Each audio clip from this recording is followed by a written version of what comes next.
수업 좀 남은 거. 어제 용어정의 봤고요. 391페이지 주택 건설 보겠습니다. 건설. 예. 등록 사업 주체 하는 말인데 맨 밑에요. 연간 단독세 391페이지 맨 밑에. 연간 단독택은 20호, 공동택은 20세대. 그러니까 단독은 셀 때 호 이렇게 되고 공동은 세대 이러는데 또 막 혼용했으니까 저는 귀찮으니까 그냥 20개 그럴 겁니다. 주택을 20개 이상 건설할 때 도시형 생활택은 규모가 다르니까 이제 30개 이상 할 때 등록을 해야 됩니다. 등록. 이제 일정한 자본이라든가 기술 같은 것들을 내가 확보하고 있다 이런 것들을 확인해서 사업을 해야 돼요. 등록 사업주체입니다.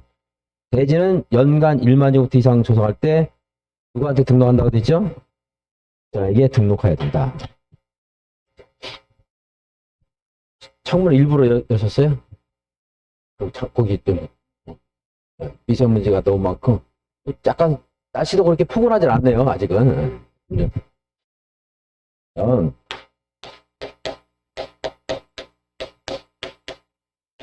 사업 주체가 국가나 지방자치단체, 한국토지주택공사, 주택 건설을 목적으로 설립한 지방공사 이런 공공사업주체가 있고 그리고 연간 몇 개 이상 할 때요? 10개. 그리고 대지는 1만 제곱미터. 근데 이제 도시형 생활택은 규모가 작으니까 이제 30개 이상 할 때. 네. 국토교통부 장관에게 국장에게 내가 이 정도 요건은 갖추고 있습니다. 확인해서 등록을 해야 됩니다. 등록 사업주체 그래요. 등록 사업자 이렇게 사무실도 있어야 되고 기술, 건축기사, 토목기사 이런 사람 둬야 되고요. 그리고 자본금도 3억 또는 6억 가지고 있어야 됩니다. 중요하지 않으니까 그냥 말로만 하고 넘어가요. 이제 토지 소유자가 사업을 할 수도 있고 조합이 사업을 할 수 있고 그리고 고용자가 할 수도 있는데 이제 이거는 설명했습니다. 이렇게 공동으로 할 수도 있고 고용자는 공동으로만 해야 됩니다. 고용자는 이게 이제 등록사업 주체가 되는 거고요. 392페이지 맨 위에 보면 국가나 지자체, 한국공사, 지방공사는 등록 안 해도 되겠죠? 충분히 자본금이라든가 기술 같은 건 확보했을 거고요. 주택조합은 단독을 할 수도 있고 공동을 할 수도 있어요. 공동을 하면 등록할 필요가 있다 없다? 없다. 근로자를 고용하는 자, 고용자는 공동으로만 해야 되고 단독을 할 수 없습니다. 여기 빠져 있지만 이제 토지 소유자도 역시 단독을 할 수도 있고 공동을 할 수도 있고 단독을 하면 20개 이상 하려면 등록을 해야 되는 거고 공동을 할 때는 등록할 필요가 있다 없다? 공동으로 하면 등록할 필요가 있다 없다? 대답은 하기 쉬우니까 안 듣겠습니다. 이제 대답 안 듣고 싶으면 이제 대답 안 해줘도 됩니다. 이제 자, 300 그리고 봐야 될게요. 조합원 자격 봤죠? 조합원 자격은 봤어요? 어제 397페이지 봤죠? 그리고 죄송합니다. 어제 걸 물어보고 있으니 내가 어제 걸 대답을 듣기로 하고 있으니 내가 바보 같은 질문을 했습니다. 이제 예, 그러죠. 그다음에 리모델링 조합 설립 인가요건 402페이지 한번 볼게요. 402페이지 조합 설립 인가요건 조합 설립 인가 2번 보면요. 파란색 번호 2번 조합 설립 인가를 받으려면 이게 어제 한 거지만 좀 간단히 할게요. 중요하니까 조합을 설립하려면 당연히 조합원이 있어야 되겠죠.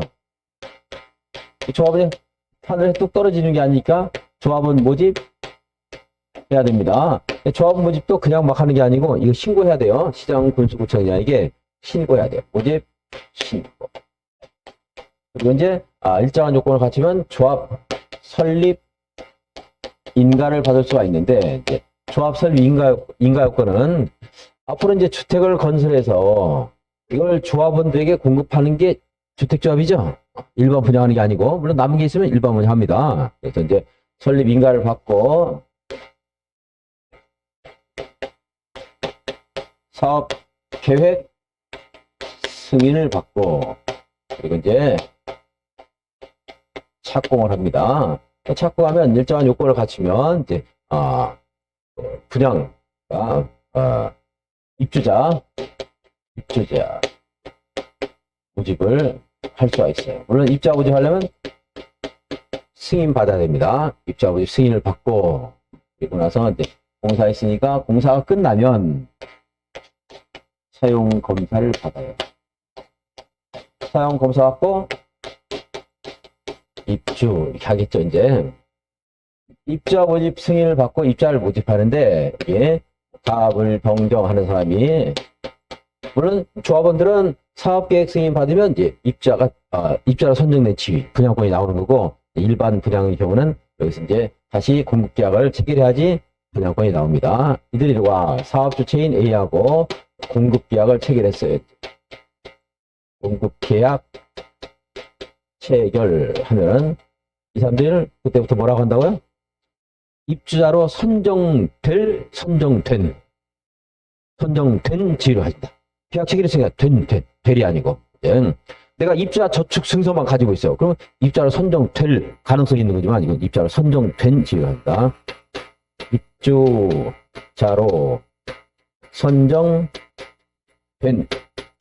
지위를 가지고 이건 이제 구체적인 재산권이 어느 정도 확보가 되어 있기 때문에 이건 중개 대상물입니다.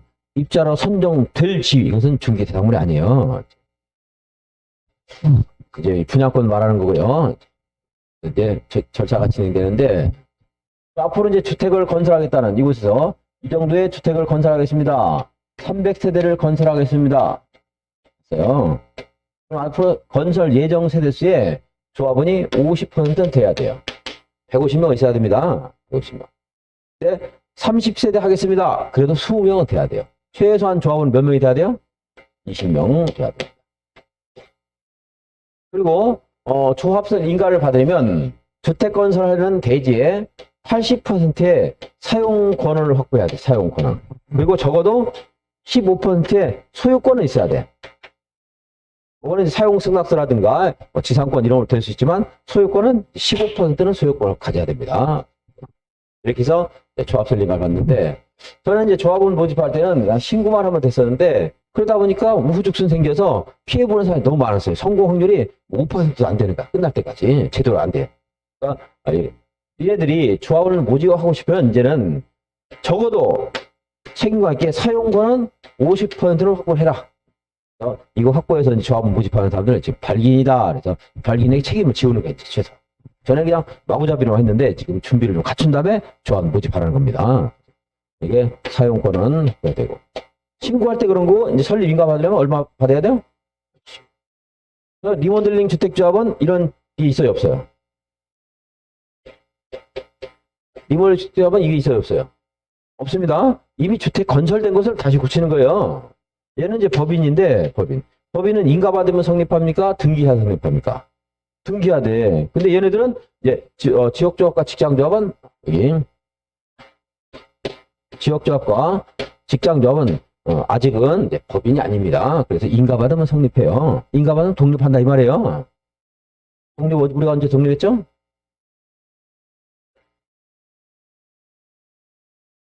아, 8.15 해야 8.15 딱 나와요.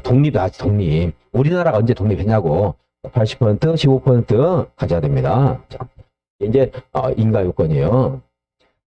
조합원 모집을 이제 신고했는데 공개 모집해야 돼요. 비밀리 하면 안 되겠지, 당연히. 네. 여기 모집을 300세대 하기로 했는데 100명밖에 안 왔어. 부족하죠. 이럴 때는 이제 재모집할 때는 신고를 이미 했기 때문에 신고 필요 없고 그때는 선착순을 할 수 있어요. 선착순 할 수 있다. 우리가 경제 입찰이 원칙이지만 2번 이상 유찰되면 수익이 할 수도 있잖아요. 그렇죠? 한 번 모집했는데 부족해. 그럴 때는 이제 공개 모집보다는 빨리빨리 어떻게든 전화 돌려서 하겠습니다 하는 사람 우선적으로 모집할 수 있다는 겁니다. 자, 위급한 상황이니까. 자, 재모집할 때는 공개 모집해야 된다. 아니고 뭐 할 수 있다? 선착순을 할 수 있다. 선착순. 먼저 온 사람들은 그냥 공개 모집한다고 해서 넘치면 뭐 추첨이라든가 이렇게 하라는 건데 이때는 어쩔 수 없으니까 선착순을 할 수 있다 이 말이에요. 이것도 이제 조합 모집 관련된 거. 자, 그래서 조합 설립가를 받는 거. 토지는 어떻게 해야 돼요? 확보를 8:2로 해야 됩니다. 80% 사용권과 15% 소유권을 가져야 된다. 그럼 인가를 받고 독립을 하는 거죠. 자, 리모델링 주택조합. 리모델링 주택조합은 이거는 그게 아니고 이제 리모델링 주택조합은 조합원들 따로 이제 모집 신고하는 게 아니고 여기서 주택단지에서 우리 조합 만듭시다 하는 결의가 필요해요. 재건축처럼 결의. 근데 그 결의 요건이요. 만약에 300명 각각 한 동에 100세대씩 있다고 가정해 볼게요. 이제 전체 구분수자 3분의 2 이상이 찬성이 필요해요. 얼마?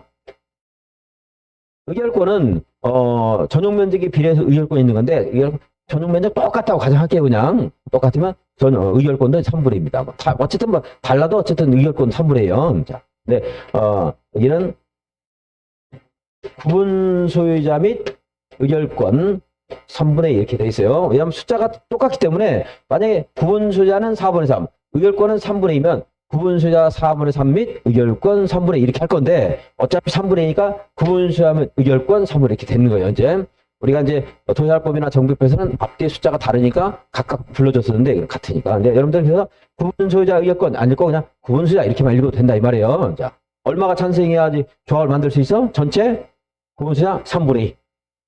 구분 소유자 의결권 같은 말은 아니지만 그냥 그렇게 읽으라고 여러분들은 읽어도 상관없어요. 얼마가 찬성해야 돼요? 3분의 2. 근데 봐요. 리모델링 하는데 이 두 동에서는 100% 찬성을 해. 이 동은 저 뒤에 한적한 곳에서 리모델링 해도 별로 도움이 안 된대, 이 사람들. 그런 경우가 있을 수도 있잖아요. 얘네들한테 유리하게 해서 여기는 100% 찬성을 했고 여기는 한 20명만 찬성을 하는 거야, 이제. 그런 경우 있을 수 있죠. 여기는 저 뒤에 있어서 혜택을 별로 못 받는데 이 동은 반대를 한다. 근데 이 사람들 싸그리 잡아가지고 리모델링 하면 불합리하잖아요. 이 사람들은 반대하고 있는데 지금. 그래서 각 동별로 과반수는 돼야 돼요. 각각 동별로 과반수가 동의한 거를 합했더니 3분의 2 이상이 돼야 된다고. 알겠어요? 그래서 각 동 구분수 얼마가 찬성해야 돼요? 과반수. 근데 여기 이 아파트에서는 의견이 서로 막 너무나 대립이 돼서 야, 우리 동만 하자 그랬어. 우리 동만.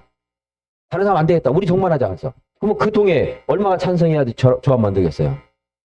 3분의 2예요. 과반수가 아니고. 이건 이제 그 동이 전체잖아. 그죠?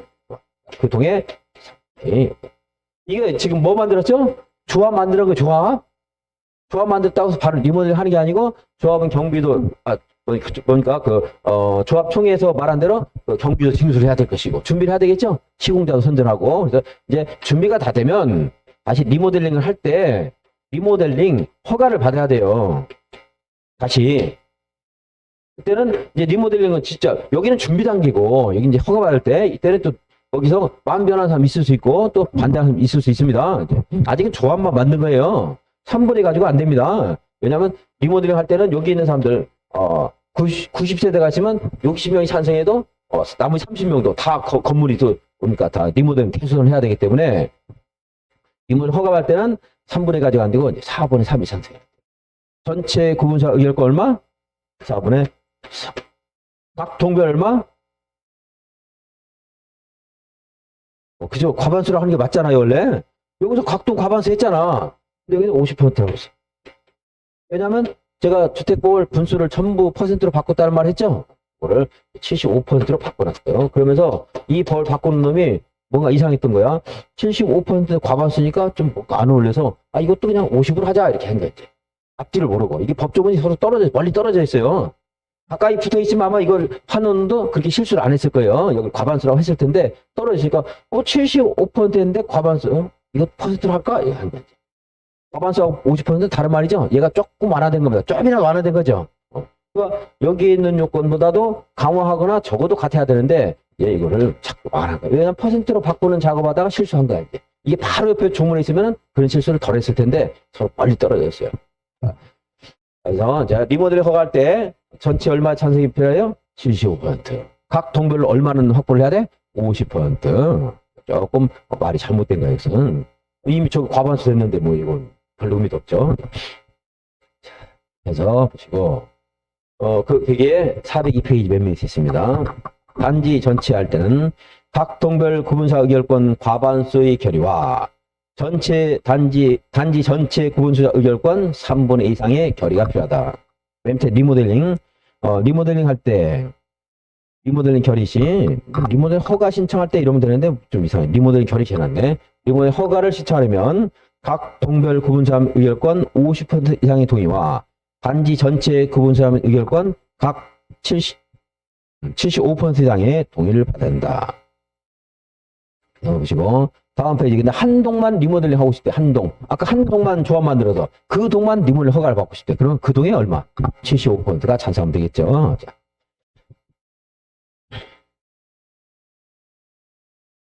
다음에 보실 게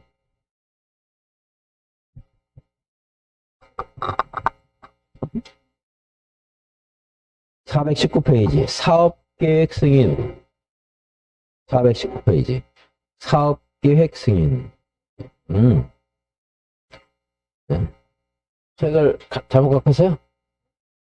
네? 무슨 보러 갖고 왔다고요? 복보를 갖고 오셔야 되는데 연태가니까 그럼 이제 그래도 쭉 칠판 보세요. 책 꼭 체크 안 해도 되니까 칠판 조용히 보시면 됩니다. 이제 같이 집중해서. 자, 419페이지 멘트. 사업계획 승인은 주택을 건설할 때는 30개 이상일 때 사업계획 승인 받는 거예요. 30개. 한꺼번에 말하는 거예요. 여기는 연간 20개는 연간 20개 할 때 등록하라는 거고. 등록 끝나요. 등록은 이것밖에 없어, 이제. 그리고 이제 한꺼번에 30개 이상 할 때는 사업계획 승인. 그러니까 20개를 하고 싶어. 그럼 등록을 해야 되는데 뭐 받으면 돼요, 이거? 건축허가 받으면 되는 겁니다. 이거 사업계획 승인이 아니고 등록을 해야 돼. 20개니까 이제 건축허가 받으면 돼. 한꺼번에 몇 개 할 때 30개 이상 할 때는 사업계획 승인을 받아야 됩니다. 또 대지도 마찬가지예요. 한꺼번에 1만 제곱미터 이상 할 때 이때는 사업계획 승인을 받아야 됩니다. 근데 뭐 1000씩 10번 한다 이럴 때는 1만원 대치니까 등록을 했어야 되지만 다 형질병 허가 받으면 되고 사업계획 승인 대상은 아니에요. 한꺼번에 1만 이상 할 때는 사업계획 승인 받아야겠죠. 그건 이제 사업계획 승인권자가 있는데 그것은 그렇게 중요한 게 아니니까 오늘은 안 하겠습니다. 나중에 해드리겠고. 사업계획 승인 그때 한옥은 50개 이상 할 때 사업계획 승인 받으래요. 한옥은 50개. 30개 이상 사업계획 승인 받으라면 무슨 말이냐면 이때부터 본격적으로 주택법의 규제를 받겠다는 겁니다. 이제 이 건설한 주택도 내 맘대로 하는 게 아니고 착공한 다음에 입주자 모집해야 되고 입주자 모집할 때도 입주자 저축증서라든가 기타 주택법이 정한 순서에 따라서 공급하라는 거예요. 엄격하게 적용되는 겁니다. 분양가 상한제가 적용된다라든가 투기 과열지구에 관한 규정이 적용된다라든가 이게 적용되는 것이 몇 개 이상일 때? 30개 이상일 때. 그럼 한옥은 50개 이상일 때 사업계획 승인 받으라는 것은 한옥 건설업자에게 혜택을 준 거예요? 규제를 강화한 거예요? 혜택을 준 거죠? 왜냐하면 49개 이하일 때는 주택법을 적용 안 하겠다는 거거든요. 그러니까 한옥을 좀 많이 만들려고 권장한 거, 혜택을 준 겁니다. 자, 한옥은 몇 개 이상일 때? 50개 이상일 때 사업계획 승인 대상이 된다. 이거예요. 이게 419페이지 맨 밑에 있습니다. 단독은 30호, 공동은 30세 되는 귀찮으니까 이제 주택은 30개, 한옥은 몇 개 이상일 때?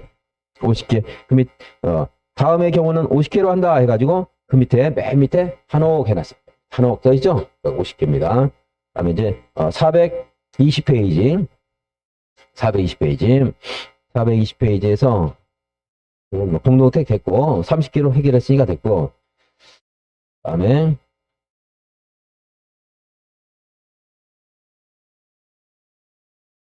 매도 청구권이 있는데 어제 제가 주택법을 하면서도 야간은 시간이 없어서 안 했는데 이건 한번 하겠습니다. 조금 이제 안 하면서도 잠을 못 잤어요. 내가 이걸 하거든. 424페이지. 매도 청구권이 2개가 있는데 하나가 어디 갔냐? 하나.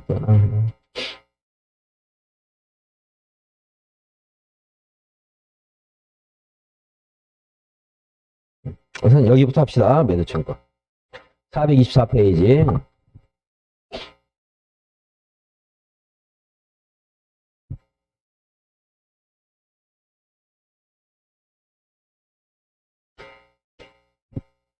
주택건설 대지에서 이게 주택건설 대지인데 시험에 예말을 알려줍니다. 지구 단위 계획 결정이 필요한 주택건설 사업의 경우에 이렇게 시험에 알려줘. 얘는 이건 여러분들이 기억 꼭 못해도 상관없어요. 지구 단위 계획 결정이 필요한 주택건설 사업의 경우에 내가 여기에 주택건설 대지를 80%를 확보를 했어요. 근데 여기 설립인가 할 때는 80이지만 사업계획 승인 받으면 100% 확보해야 됩니다. 남의 땅에 아파트 사업계획 승인 해줄 리가 없잖아. 그죠? 내가 100% 확보해야 되겠죠? 근데 이제 이 주택건설 사업은 단순한 건축 사업보다 공익적인 성격이 있기 때문에 이럴 때 좀 혜택을 줘야지. 내가 확보하지 못한 이 땅들 있죠? 이 땅 소유자에게 나한테 좀 파세요 하는 매도 청구권을 행사할 수 있어요.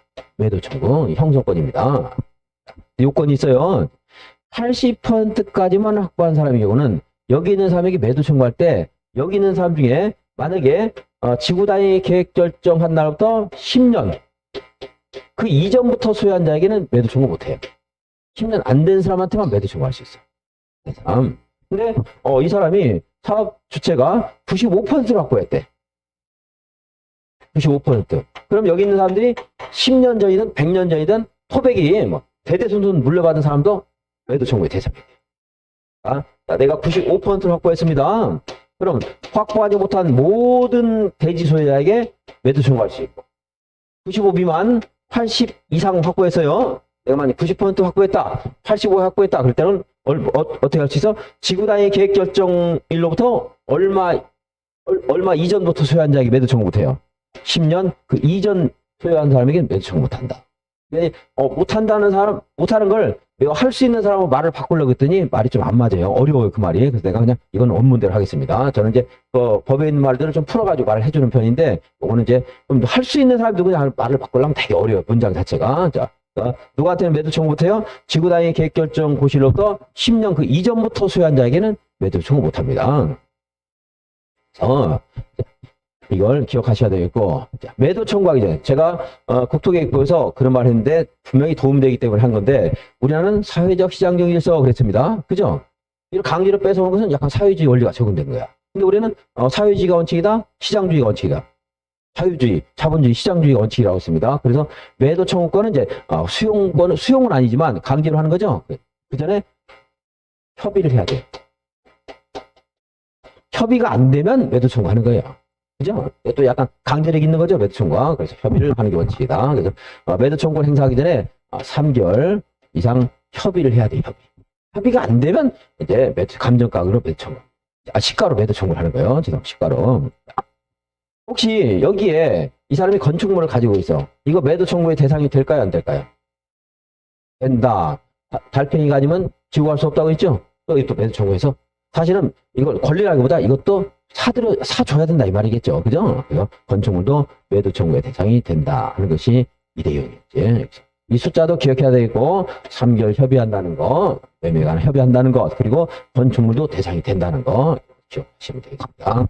424페이지에요. 자, 그 파란색 봅시다. 100분의 95 이상 확보했대요. 사용권을 확보하지 못한 모든 소유자에게 매도 청구할 수 있다. 근데 95 미만 80까지 확보했대요. 그럴 때는 사용권을 확보하지 못한 대지 소유자 중 지구단위 계획구역 결정 고시로부터 10년 이전에 해당 대지 소유권을 취득한 자 외의 자에게 매도 청구하는.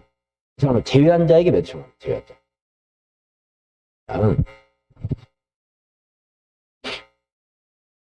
요 3번은 안 봐도 되겠고. 자, 그 다음 그 밑에 동그라미 2번. 리모델링 주택자. 리모델링 허가 신청하려면 몇 퍼센트가 찬성해야 됩니까? 리모델링 허가 신청 몇 퍼센트? 75%. 그럼 25% 반대하는 사람 있네요. 그죠? 그죠? 근데 그 25% 반대하는 사람에게 매도 청구할 수 있어요. 근데 리모델링 조합이 리모델링 허가를 신청하기 위한 동의율을 확보한 경우, 75% 확보한 경우 그 리모델링 결의에 찬성하지 않는 자에게 주택 및 토지에서 매도 청구를 할 수 있다. 아주 간단한데 예전에는 지금 이거 굉장히 복잡하고 리모델링은 매도 청구할 수 있다. 한 줄이잖아요. 그죠? 근데 얘하고 비중이 비슷했어요. 그래가지고 못한다고 틀렸는데 그러니까 너무 어려우면 이것만 읽으세요. 그럼 이게 둘 중에 이게 만약에 자주 나왔어요. 자주 나오면 요것만 해도. 그리고 또 얘가 거의 답이었어요. 얘가 나오면. 근데 지금 이제 그렇게 쉽게는 안 내죠. 자, 리모델링을 하고 싶은데 102호, 103호는 찬성인데 102호가 찬성 안 했대. 걔 빼고 할 수 없잖아요. 그죠? 그러니까 매도 청구해서 그 사람 이제 다른 데 가라고 하고 리모델링 하는 거야지. 넣으시고 매도 청구 하나 더 있는데 무슨 뭐 뒤에 나오면 보고 그렇지 않으면 뭐 나중에 유학집 때 하겠습니다. 428페이지 맨 밑에 보면 간선시설 설치 의무는 원래 사업 주체가 하는 건데 일정 규모 이상일 때 그게 이제 100세대라든가 또는 대지 면적이 16,500제곱미터 이상일 때 428페이지 맨 밑에서요. 16,500점부터 이게 전에 시험에 한번 나왔는데 중요도가 떨어지니까 그냥 읽고 넘어갑니다. 일정 규모 이상일 때는 공익적인 성격이 있기 때문에 간선시설을 지자체나 국가가 설치해주겠대요. 도로 상하수는 누가 설치해줘요? 지자체. 그리고 전기, 통신, 가스, 통가방 이런 것들은 누가 설치해줘요? 공급하는 자, 공급하는 자. 나중에 다 요금으로 빼먹는다고 그랬죠? 공급하는 자. 이렇게 하면서 내가 하는 말이 그냥 우스갯소리가 아니고 그런 데 연산작용해서 외울 수 있다 이거예요. 자, 근데 국가는 짠돌입니까? 인심후합니까? 짠돌이라고 했죠? 그러니까 보니까 뭐 하나 설치했잖아요. 채통머리 없이 우체통 설치했어요. 이 정도 한번 보시고 그다음에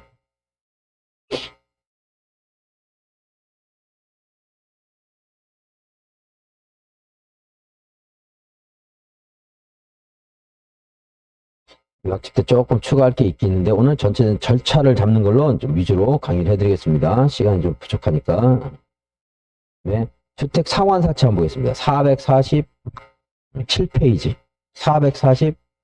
6페이지네요. 446페이지. 주택 상환사채. 주택 상환사채는 뭐냐면요.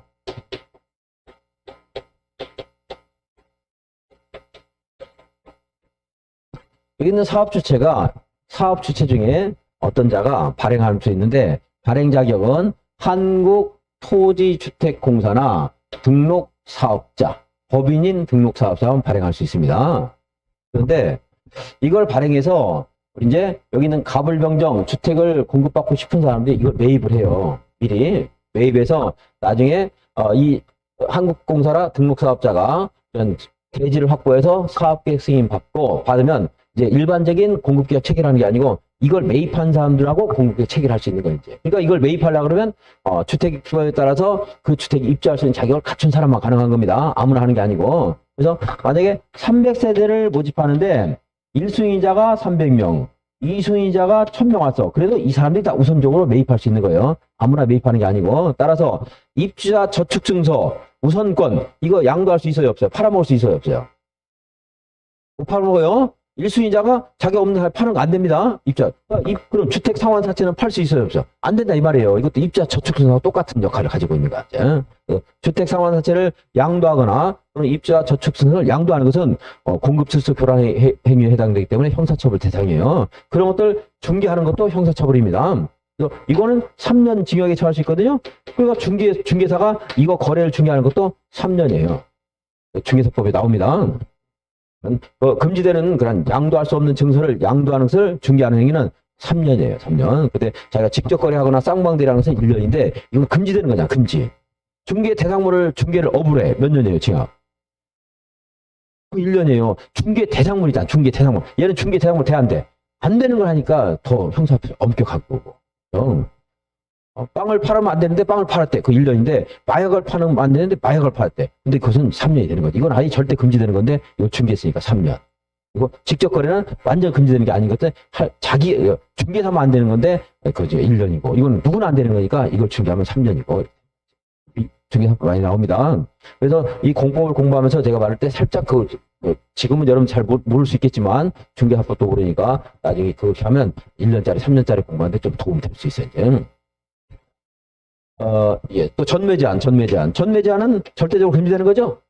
중개사만 금지되는 게 아니라 누구나 금지되는 거죠? 이것도 전매제한 대상 주택을 중개하는 것은 3년짜리예요. 근데 직접 거래는 중개사만 안 되는 거지 남들은 할 수 있는 거를 중개사가 하니까 1년짜리고 이건 누구나 안 되는 걸 중개하니까 3년짜리고.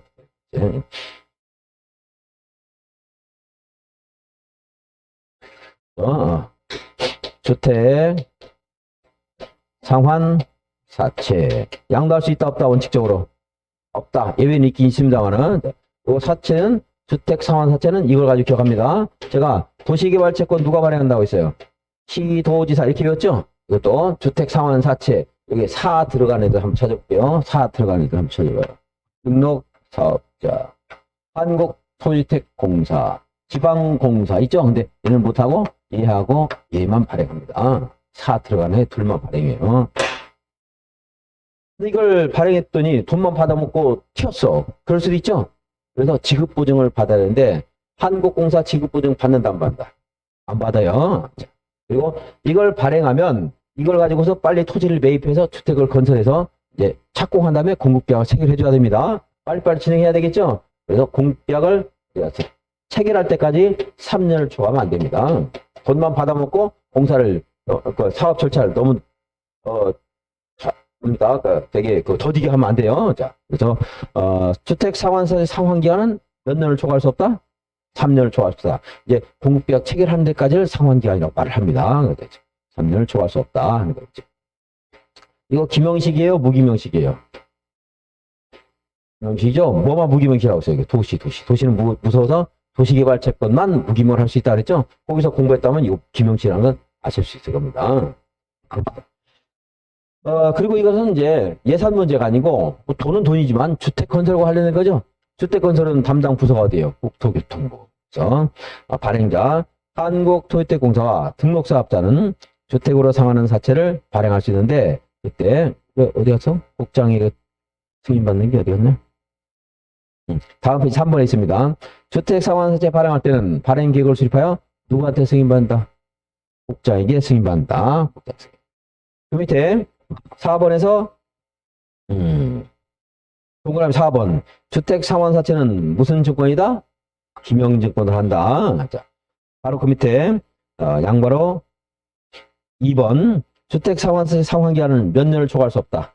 3년을 초과할 수 없다. 자, 왼쪽에 맨 밑에 등록사업자는 금융기관 등의 보증을 받아야만 발행할 수 있다. 근데 맞는 말보다 틀리게 더 많이 나옵니다. 지방공사는 지급보증을 받아야 발행할 수 있다. 맞아요, 틀려요? 틀렸죠? 어디가 틀렸죠? 두 군데 틀렸네요. 지방공사는 안 되는 거고, 혹시 발행할 수 있다면 지급보증 안 받겠죠? 448페이지. 등록사업자가 주택 상환사채를 발행했는데, 얘가 등록이 말소가 돼버렸어요. 근데 아까 지급보증 받았죠? 지급보증 받았기 때문에 주택 상환사의 효력에는 영향이 없다. 그리고 등록이 말소돼도 그 말소되기 전에 이미 취득한 사업계획 승인에 따른 사업은 할 수도 있습니다. 꼭 한다는 게 아니고 할 수도 있어요. 그래서 어쨌든 주택 상환사채는 등록 말소에도 불구하고 그에게 영향이 없다 하는 것까지 이제 보시고요. 네, 주택 공급에서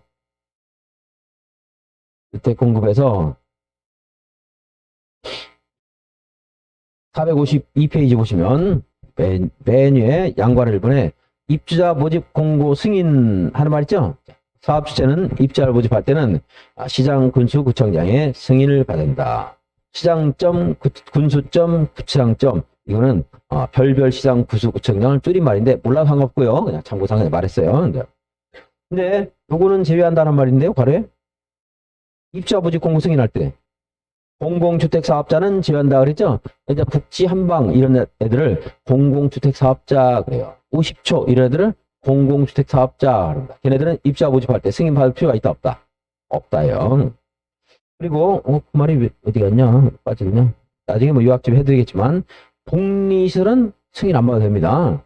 주택보험은 지금 주택단지의 편의를 위해서 상가 건물이 있는 것이 주택 그 자체는 아니죠. 얘는 복리설이죠. 그래서 복리설의 경우는 이제 주택단지 안에 있지만 우리에게 초미에 관심 있는 건 아니에요. 그래서 복리설은 신고하고 모집하면 됩니다.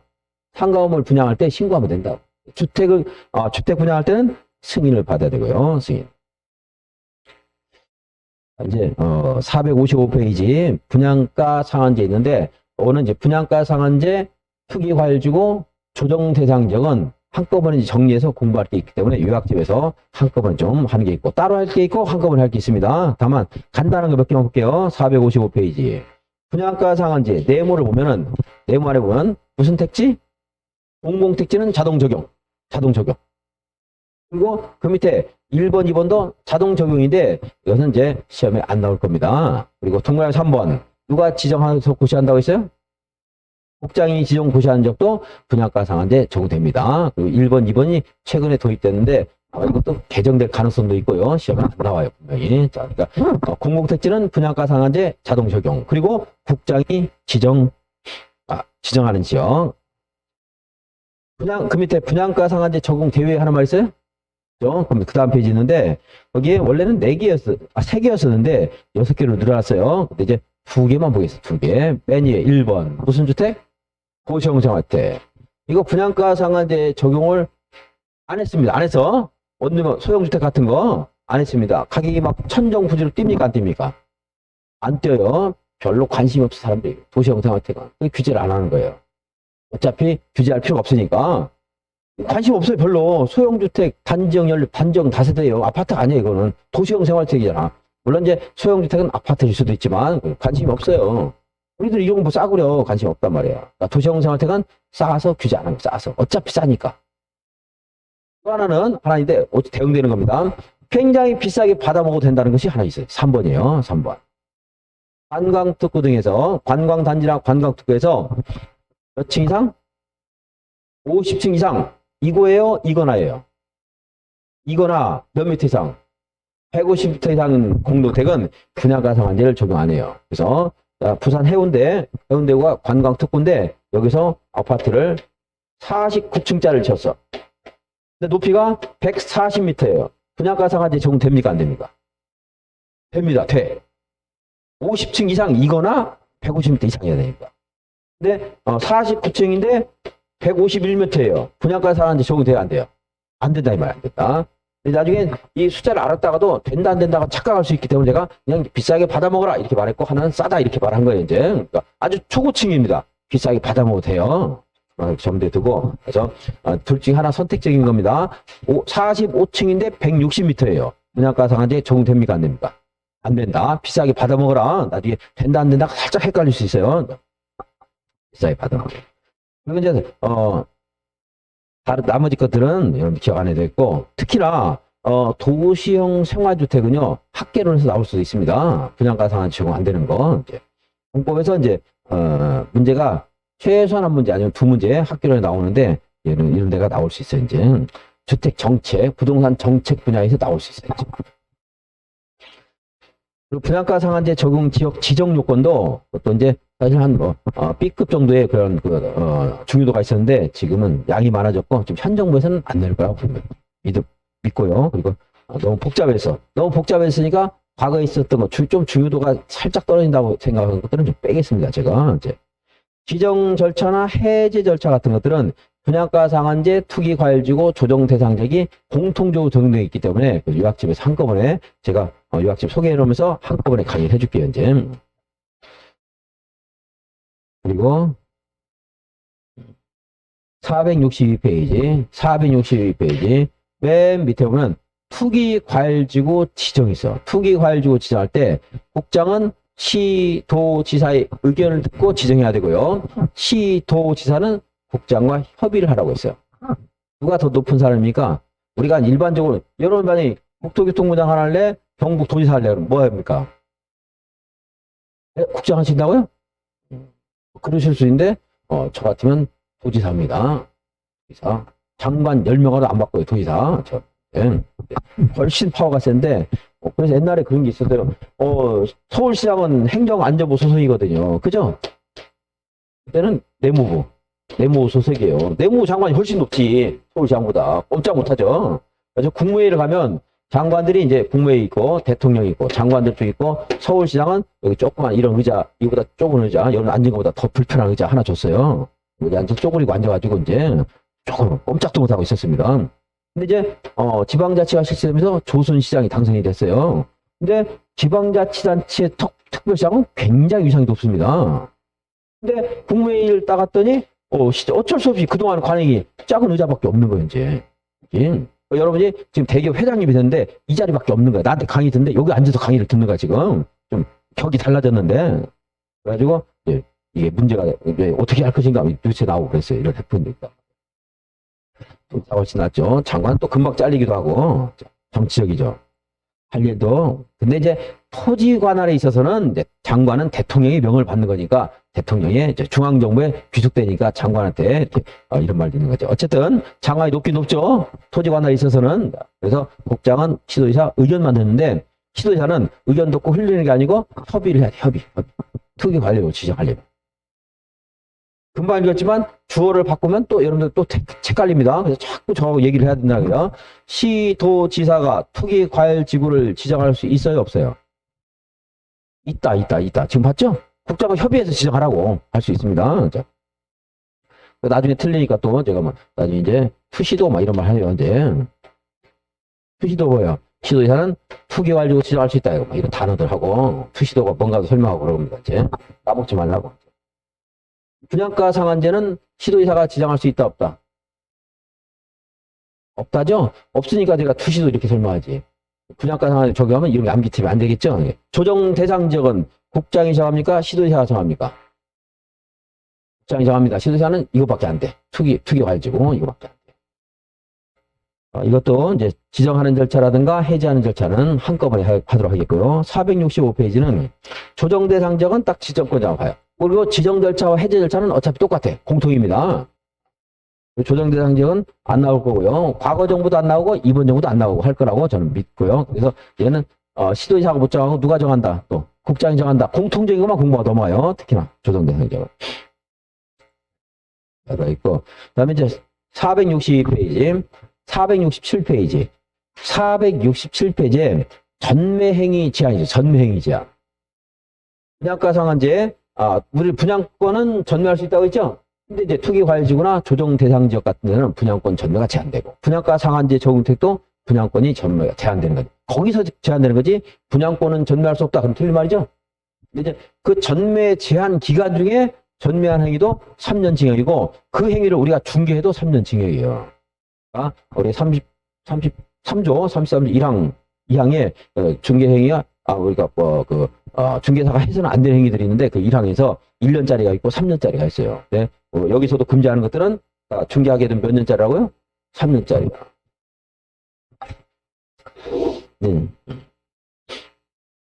근데 이제 전매 제한 대상인데 전매할 수 있는 예외가 있어요. 예외가. 맨 밑에 보세요. 응? 뭐야? 그게 460. 이거 좀 넘어갑시다. 470페이지. 470페이지 보면 1호에 우리 가족 중에 우리 세대원 중에 누군가가 아파서 치료를 하려고 대구로 이사를 가게 됐어요. 세대원 전부. 그거 남아있으면 안 돼요. 자, 지금 여러분들이 안동에서 분양가 상한제 적용택에 당첨돼서 거주하고 있었는데 아직 전매 제한 기간이 안 넘었어. 아직. 앞으로 3년 남았어. 팔면 안 되죠? 팔면 안 되는데 가족 중에 누가 아파서 대구로 전부 이사를 가게 됐대. 그럴 때는 불가피하게 팔아야 되잖아. 그럴 때는 예외로 팔 수 있어요. 물론 이때도 한국공사가 우선 매입할 수 있어요. 전매 차익, 투기적인 전매 차익을 노리지 못하도록 하죠. 꾀병 부리고 이사 갈 수도 있잖아. 전매 차익이 노리고. 그래서 한국공사가 우선 매입할 수 있는데 그 나중에 보고. 자, 세대원이 혼자 이사 갑니까? 전원 이사 갑니까? 전원. 질병은 제가 하나 예를 들어준 거고 그 틀이 안 합니다. 뭐 질병, 위학, 유학이라든가 취업이라든가 생업상 사정 이런 거 나오는데 보지만 세대원 누가 이사 가야 돼요? 전원. 또 여러분이 지금 분양가 상한제 적용택에 제한 기간 중인데 대구에 있던 피상속인 부모님이 돌아가셔서 상속받았대. 그 이사 간대. 투기 아니겠죠? 그래서 이제 이것도 세대원 전원 이사 갈 때는 전매를 할 수 있다. 우리 가족 모두 해외로 이주하게 됐대요. 대구로 가는 것보다 더 멀리 가네. 전매할 수 있겠죠? 그리고 해외는 이제 꼭 이주 안 하더라도 2년 이상 체류할 때도 전매할 수 있어요. 해외 몇 년 이상 체류할 때? 2년 이상 체류할 때. 그래서 1번, 2번, 3번 받고 이혼으로 입주하러 선정된 지위나 주택을 배우자에게 양도하는 경우. 배우자에게 이전하는 경우. 이혼하게 되면 전부 줄 수 있습니다. 근데 7번에 보면 입주하러 선정된 지위나 주택의 일부를, 전부가 아니고 얼마? 일부를 배우자에게 증여할 수 있대요.